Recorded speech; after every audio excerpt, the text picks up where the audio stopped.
Hello, ladies and gents. Trump and Pakistan signed a peace deal, two-sided peace deal, and Netanyahu said, "Not on my watch." You won't believe what Israeli fighter jet just did to Iran's proxies. I think there was some news about, wait a minute, Lebanon is not covered in this one. Iran says it is covered in this one. Iran stops the Strait of Hormuz again. Yep, ceasefire lasted less than 24 hours rather than 2 weeks. Who would have thought of that? I mean, after this month-long campaign, after America blowing up most of the Iranian things, some of them are still left.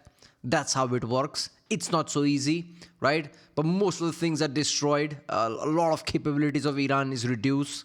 And still Iran's, yeah, we're not going to back down. Is it really surprised this small thing just ruined entire ceasefire? You think Iran's going to be like, okay, you know what, we'll let this one go? No, they're back to stopping the Strait of Hormuz, right? So yeah, this is insane. Let's focus on this by channel Max Afterburner, obviously.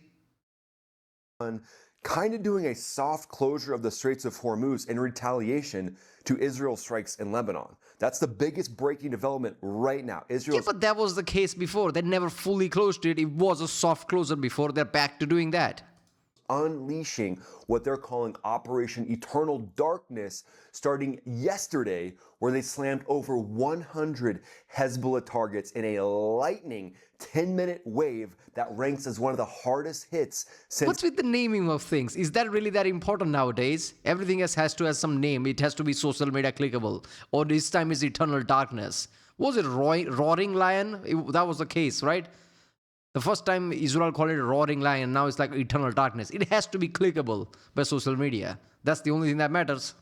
It's the pager strikes back in 2024. Israeli pilots likely led with the F-35I, a deer stealth fighter. That's the advanced avionics F-35, where Israel has taken the US F-35 and they've changed the avionics to suit their exact missions. It slipped out low observable operations to take out command centers, missile sites, and Radwan forces positioned around southern Beirut suburbs, the Bekaa Valley, and southern Lebanon, while keeping the mission precise and focused on the terrorist network of Hezbollah. And then this just came in breaking. Iranian military sources claim UAE Mirage 2000-9 jets were involved in an attack on the Lebanon Island refinery. That was yesterday. Reports say the U.S. informed Iran that the strikes were not linked to the U.S. Yeah, Middle East in a nutshell. You do a deal, Israel says, not Lebanon. UAE says, what about it? I didn't agree to anything. You just attack my Burj Khalifa. Screw that. I'm going to attack Iran. America's like, wait a minute. That is we're not equal. We're not all the same. Iran's like, you're all the same. Middle East in a nutshell.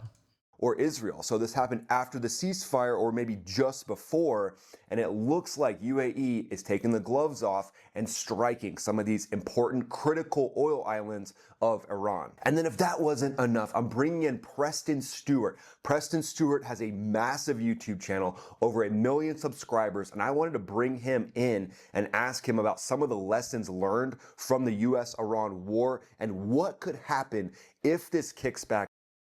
Okay, I like that his mic has all this dust and everything. I thought only mine did that. I was becoming self-conscious. Maybe I should clean this. I don't know how to, but okay. And there's actually a ground invasion. So definitely stay around to hear Preston's thoughts. And then this was released by the White House. 13,000 plus Iranian targets struck. 155 Iranian ships destroyed. 90% of Iran's weapons. I like how this stat says like it's like NFL numbers or something. America is a sport country. We want numbers. Here's the numbers. There you go. Factories, bye-bye, and then 80% of Iran's nuclear industrial base struck. And then President Trump posted this. He said, all U.S. ships, aircraft, and military personnel with additional ammunition, weaponry, and anything else that is appropriate and necessary for the lethal prosecution and destruction of an already substantially degraded enemy will remain in place and around Iran until such a time that the real agreement reached is fully complied. I mean, isn't that the case anyway? Isn't America around everywhere somehow? I mean, let's be honest. Before this operation started, America literally took no time to reach there because they were mostly there. And ships are made in a way that they can reach pretty fast, like 1 or 2 weeks, just to like go from all the way to Venezuela to Iran is insane. It's a massive aircraft carrier. To me, that's insane, man. How do you go that fast? With.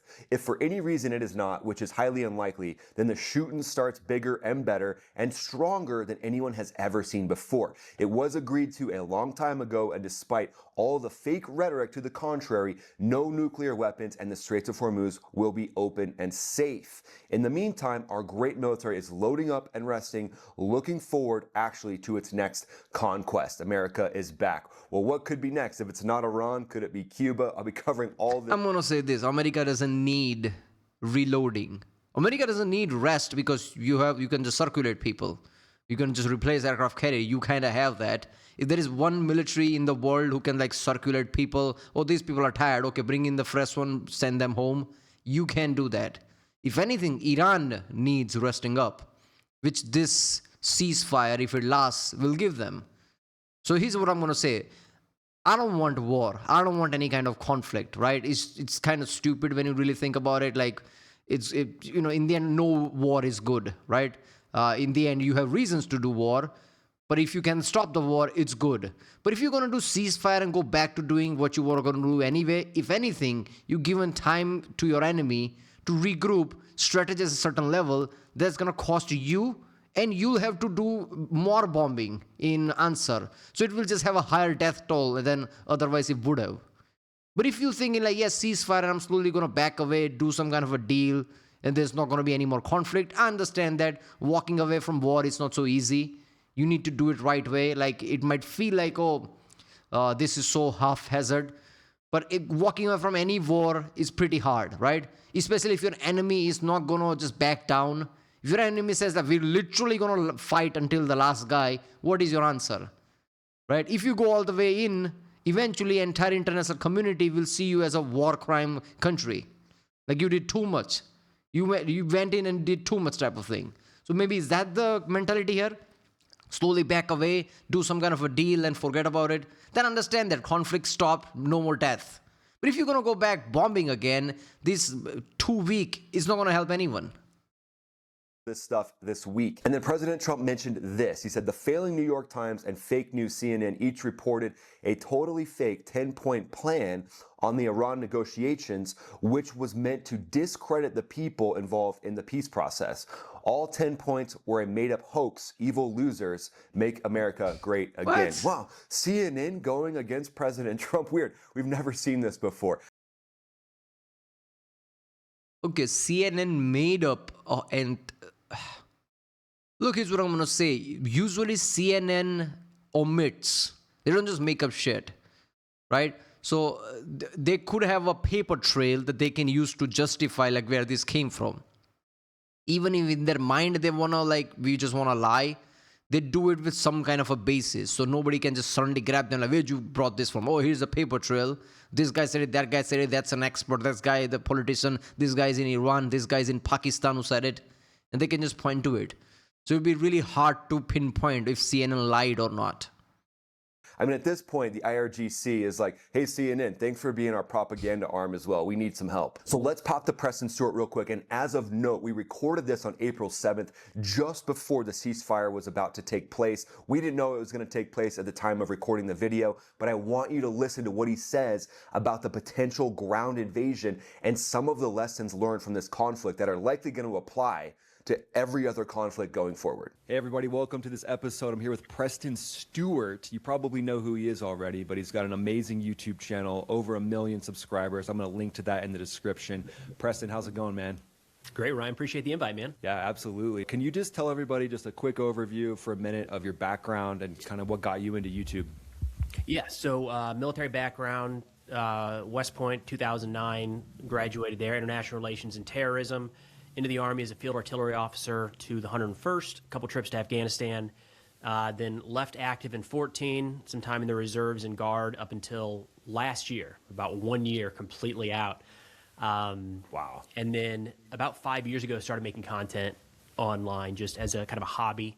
When the war in Ukraine kicked off, there was just a lot more interest of what is a surface-to-air weapon system, what is artillery versus a tank, that people just didn't care about a month prior to that. So tried to help there essentially and break down some of what we were seeing. Speaking of that, so right now, 8 p.m. Eastern time deadline for... I'm going to say this. At least social media has this upside. YouTube has this upside, right? For years, this has been a problem. Like people who go to the military spend most of their young adult life, like from 18 to like 25, 26, doing military things, giving service. But you don't have the time to actually do something when you come back. Like you don't have the degrees in engineering, or at least most of the time. You don't have degrees in something else. So when you come back, your society is not really kind to you. You're not like, okay, you given your life and most of your adult life for the country, we're going to give you some job. No, you have to like do jobs in McDonald's and whatever and struggle. That's kind of effed up when you think about it. Like you given most of your adult life to serve the country and the country doesn't have something to give you. At least YouTube is one of those places where people do want to listen to this, like military experiences. Like Max Afterburner, he was a pilot, so people like to listen to what a pilot has to say. Same thing with this guy. So YouTube is one of those places where like you can, like make a living really well, right? So social media has a lot of upsides, right? Like Fat Electrician is also another one who was in military, started at TikTok, now he's on YouTube.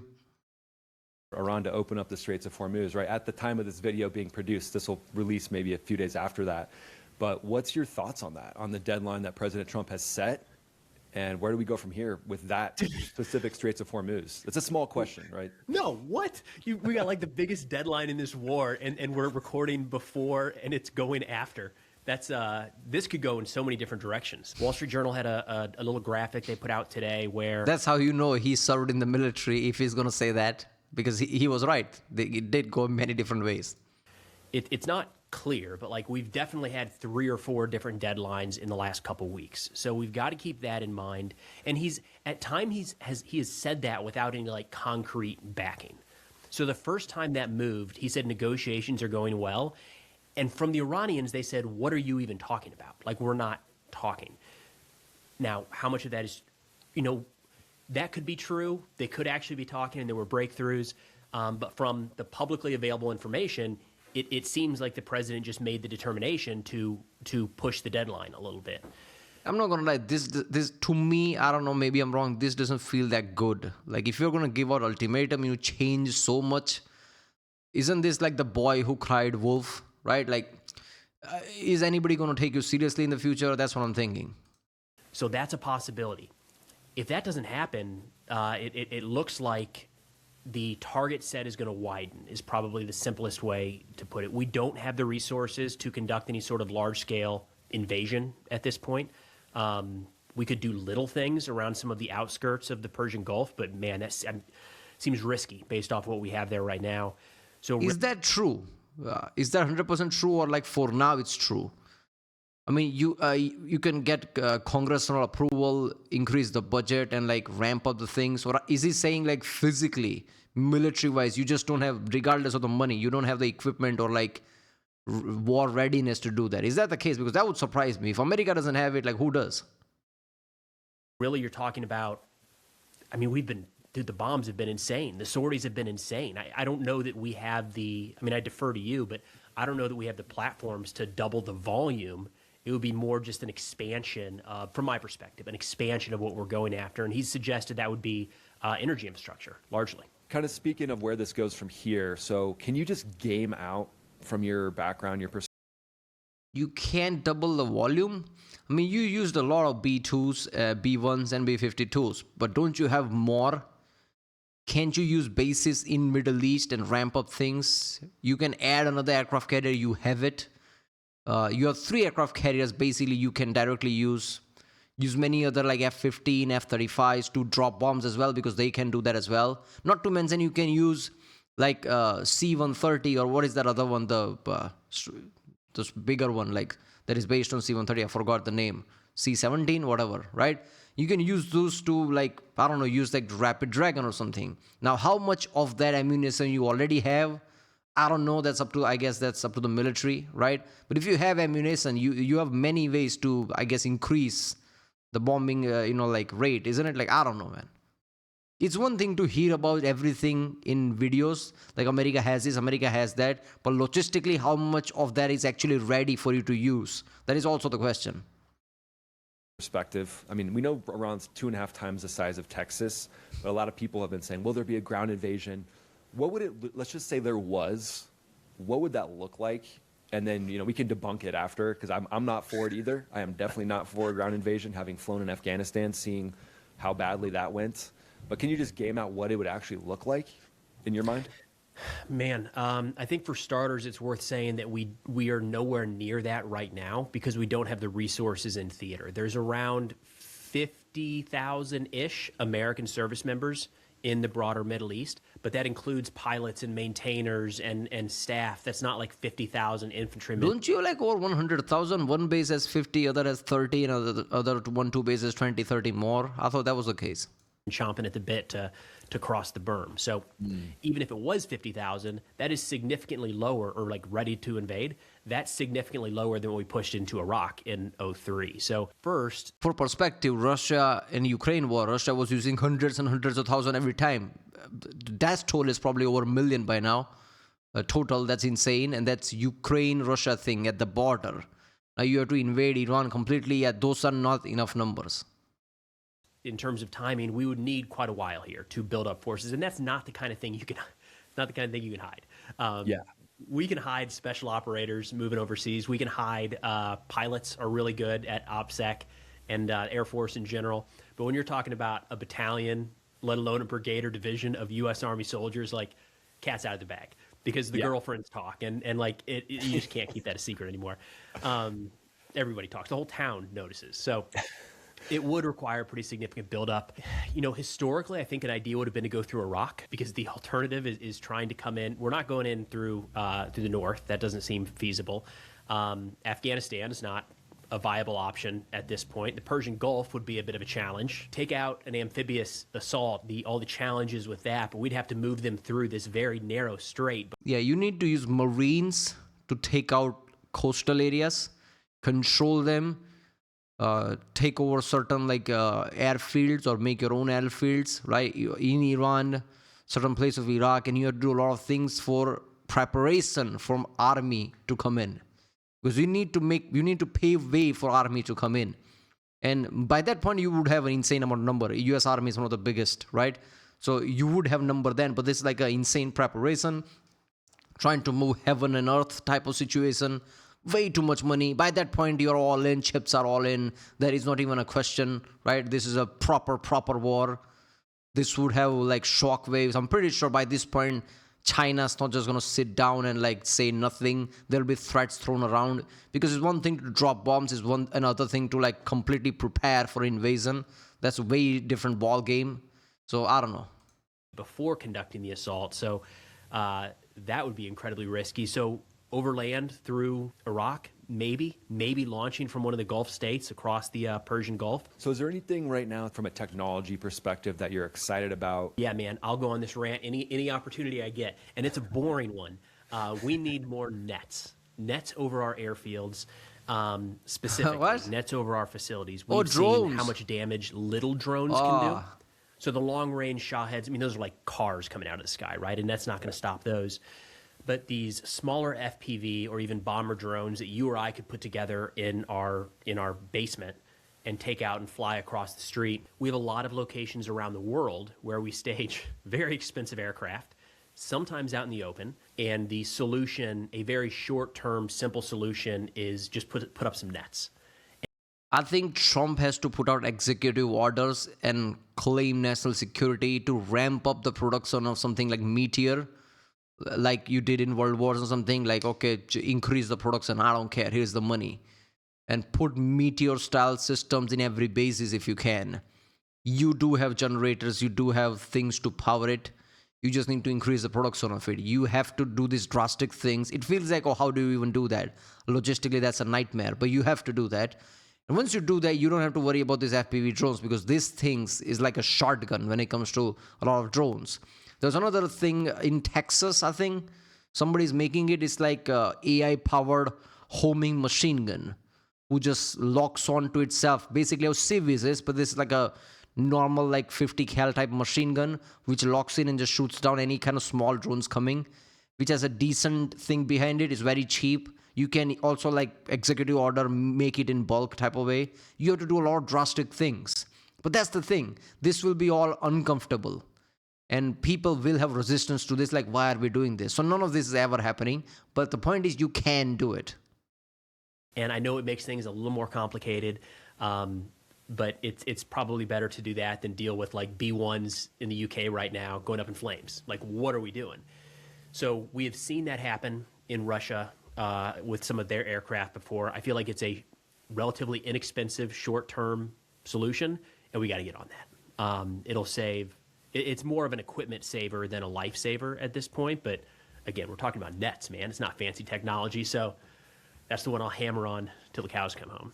Yeah, I mean, sometimes you got to go low tech. When the enemy goes low tech, like these are low tech drones, like DJI drones, like go low tech as well. DJI drones, really?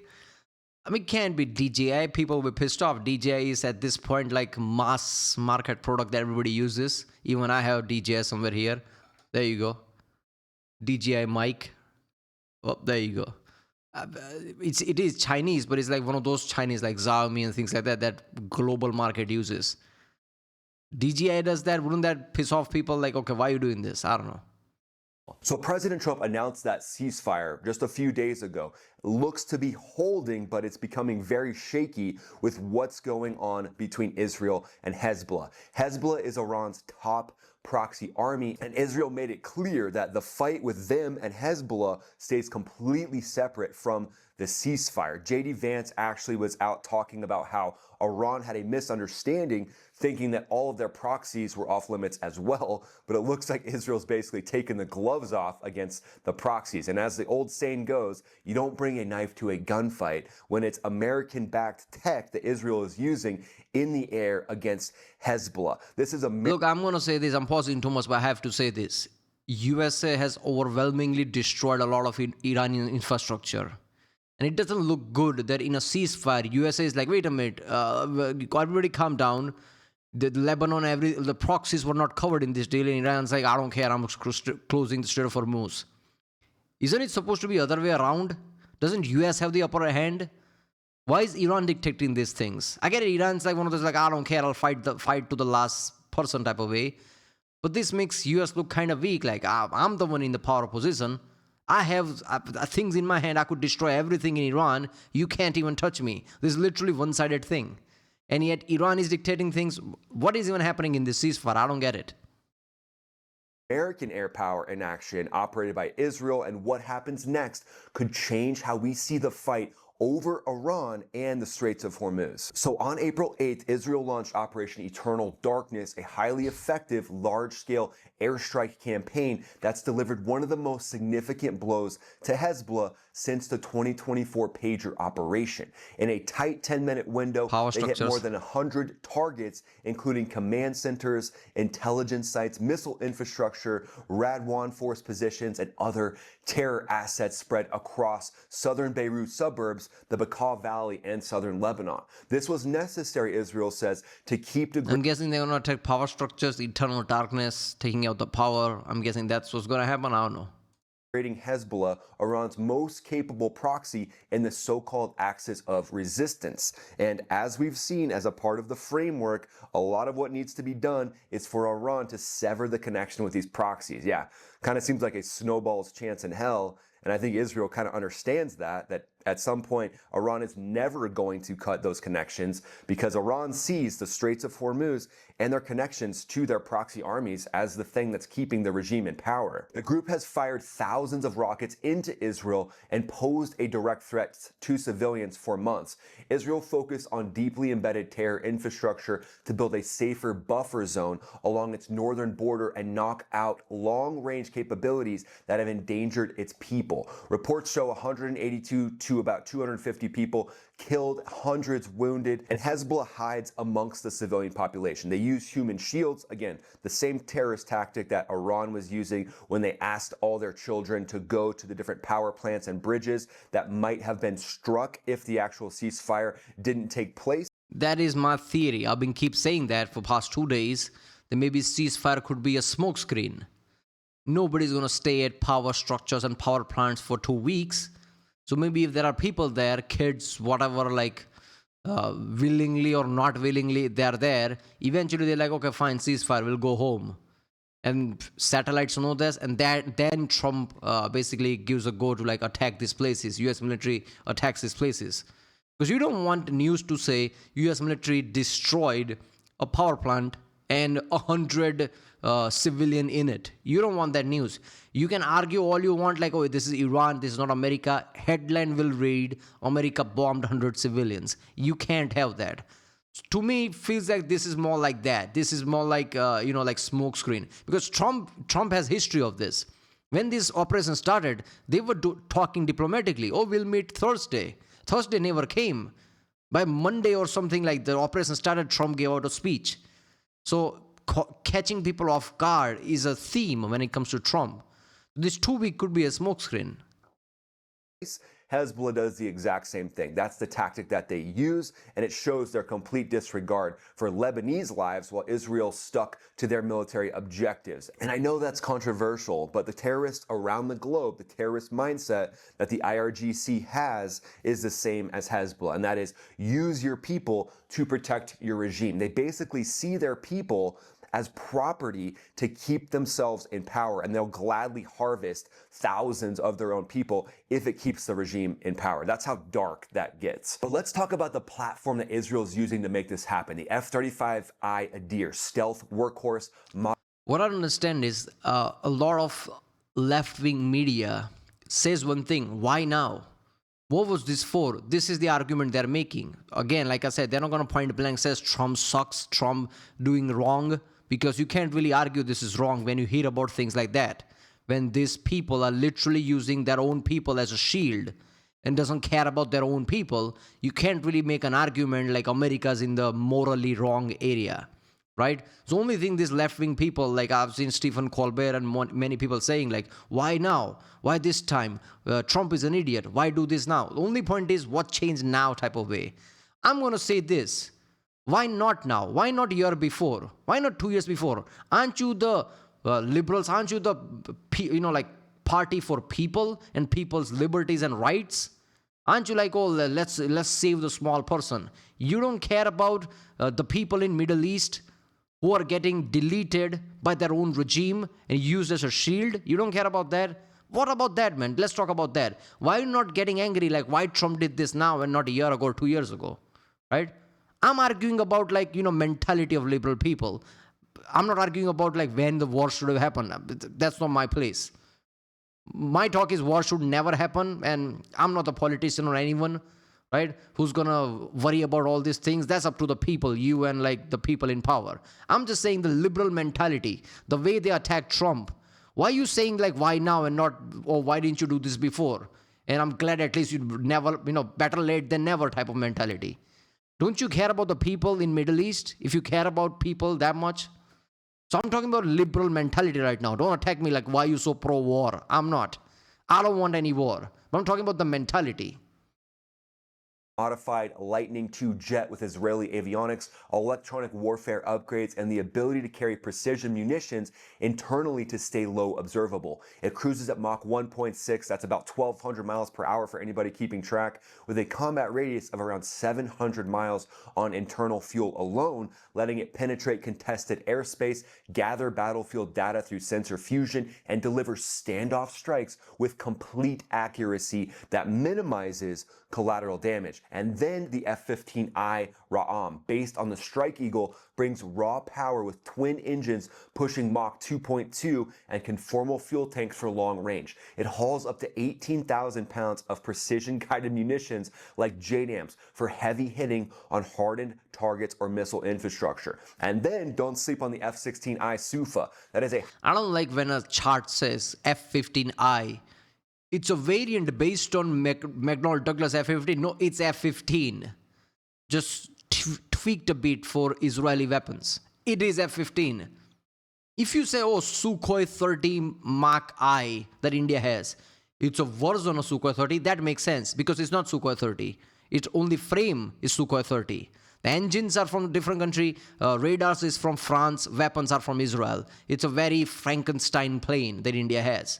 There it would make sense. F-15 is literally just F-15. It just has some tweak with the weapons. Otherwise, it's completely F-15. Highly modified two-seat Fighting Falcon. It adds conformal fuel tanks for extended reach, advanced Israeli electronic warfare suites, and multi-role flexibility for escorts, additional strikes, close air support. These platforms reflect the strong U.S.-Israeli partnership and the technological edge that American equipment provides. Let's move to the 4D chess strategic analysis section, the section that you've all been waiting for, specifically the U.S.'s approach under this framework for the ceasefire. It's positioned America and its partners from a position of strength, showing the military isn't going anywhere. They're sitting right there. And if the framework doesn't actually come to fruition, as they like to say, then the U.S. military is locked and loaded and ready to go again. Allowing Israel to handle Hezbollah separately allows the proxy arms of the Iranian regime to be cut off. The Strait of Hormuz, though, that's that checkpoint that Iran is harassing, but they can't fully control it without some consequences. There's still some leverage on them. Just like we saw one of their oil islands getting hit by potentially one of the Gulf neighbors, shows that Iran is not fully in the driver's seat, even though they have restricted the flow through the Straits of Hormuz. But does the U.S. put boots on the ground to open that strait and risk the lives of hundreds of Marines? Is the juice really worth the squeeze? I think that's probably the big conversation at the Pentagon right now. So what do you guys think happens from here? Do you think this escalates? Do you think the U.S. goes in again here in just a couple weeks? Let me know in the comments. Yeah, I think that's what's going to happen because it didn't even last 12 hours as the report says. I'm going to say 24 hours. It didn't even last 24 hours, just to be conservative estimate. Let's not even say 12 hours. Let's say 24 hours. It didn't even last 24 hours before Israel attacked Lebanon, UAE decide to attack Iran again, and Iran will just Iran stopped the Strait of Hormuz, which they did before. They never fully stopped anyway. So they're back to what they were doing. The USA can't just sit there saying like, ceasefire when Iran literally blocks half of the Strait of Hormuz. People will just say, what talking about ceasefire? They're blocking it. So we're going back in. US have to go back in. Otherwise, the reputation takes hit. So yeah, this is not going to last even close to it. What I don't understand is UAE is attacking Iran. Iran's most of structure is destroyed. USA is literally pondering, should we amp up the heat? And their amping up the heat is the segmentation jump. It's not slightly more. It will go from 100% to 300%. 100% was already too much for Iran. Israel doing Israel thing. Iran doesn't have much allies to do anything. Those proxies are not really allies. These are small guerrilla forces. What are they going to do? Right? So I don't understand Iran's flexing. Iran should have taken this ceasefire and let go of certain skirmishes and chalk it up to I guess there is confusion in ceasefire, I'm going to let go, rather than stop the Strait of Hormuz. Pressure America to talk to Israel, talk to UAE to not bomb, and calm down, right? They should have done that, but I guess they're going back to flexing. I don't know where that's going to go. Right, well, there you go. You won't believe what Israeli fighter just did to Iran's proxy forces. Watch on Max Afterburner. If you like my content, don't forget to subscribe, and I'll see you next time.